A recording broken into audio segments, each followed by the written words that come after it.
Okay, so hopefully you've had some time to think about what you can see inside this house and have a bit of a think about what this picture can teach us about how the Anglo-Saxons lived. But let's just look before we even click on the slide to see what happens next. There are 1, 2, 3 and 4 people living inside this cramped house. There are lots and lots of things going on here. I want you to think, how do you think these people are feeling? How would you feel if you had one room between 4 of you? Can you just think about that for a second, please? I'm gathering that most of you will probably feel very cramped, you'd feel very squashed, you wouldn't have any space to do anything, and it would be really, really, really tough to live in this environment. Obviously, the Anglo-Saxons didn't know any different, so they didn't really mind about it. But let's have a look what else is inside this picture. So we can see here that some meat and fish are hung up on the ceiling just above the fire so that the smoke from the fire can dry it out, dry the fish out and make it easier to keep for longer. So they don't have to eat it straight away. It can be preserved, it can be kept and ate at a later date. So that shows that they are really being efficient with their meals and making sure that they can get the most out of them.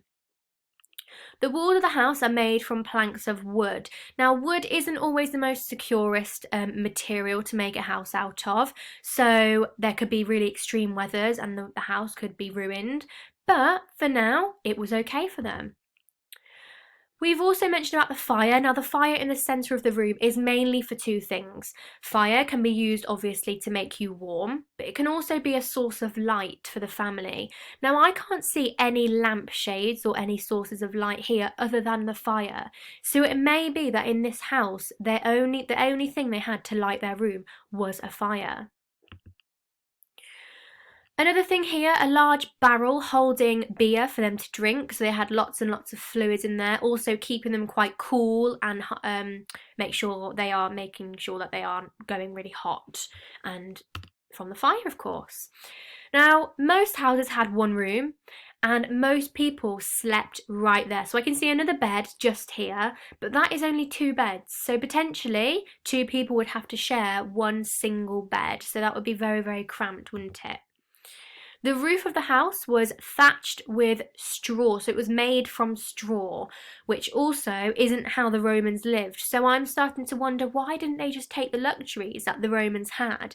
But then we'll see later on in the sessions that we're going to be having how successful the Anglo-Saxons were, and maybe this is a result of that too. Finally then, people played instruments to provide the entertainment. So in the Anglo-Saxons' house, they had no TV, they had no access to music or anything, apart from live music, which is what this man was doing here. This man was playing a musical instrument called the lyre, and it's a bit like a harp, where they have strings on and they start to play and it makes a beautiful sound. And that would be how they are living at the moment, all right? What you think? Want you to think, how would you feel now that we've explained all the different elements of an Anglo-Saxon traditional house? Would you like to live here? Okay. Now, some of you might have said yes. It might be quite exciting to just do things how they do it. Really interesting to immerse yourself into the culture. But others might be saying, actually, there's some cons to this. Having to have one room for 4 of you isn't ideal. It's not very efficient at all. Okay. So your plenary for today then, I want you to write down 3 things that you have learned about the Anglo-Saxon village life today. Use this picture to help you and write down 3 things that you remember. This will really help with your task today. Pause the video and off you go, please.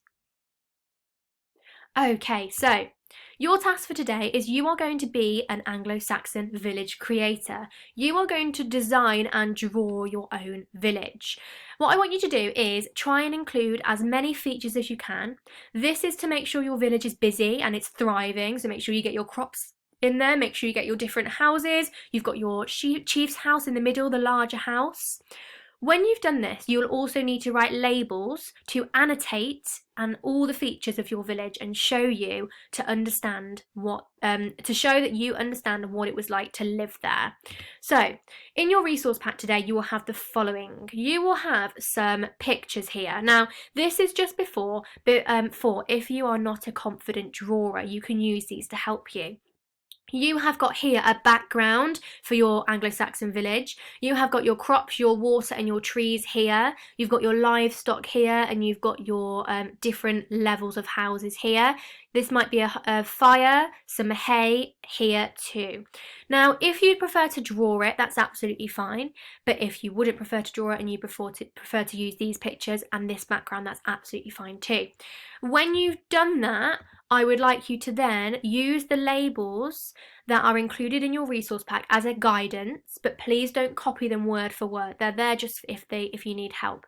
You will notice though there's some things that you might think of that need to be included in your Anglo-Saxon village that aren't in your labels pack. So of course mention about it, whether you want to mention about how education ran in the Anglo-Saxon times, or how difficult it was to farm and hunt, for example. So that is your task for today. I hope you enjoy creating your own Anglo-Saxon village, and I'm really, really excited to see what you come up with. Remember to email your work into the office, please. Have a lovely rest of your day, and I will see you in our next lesson. Bye, Year 4.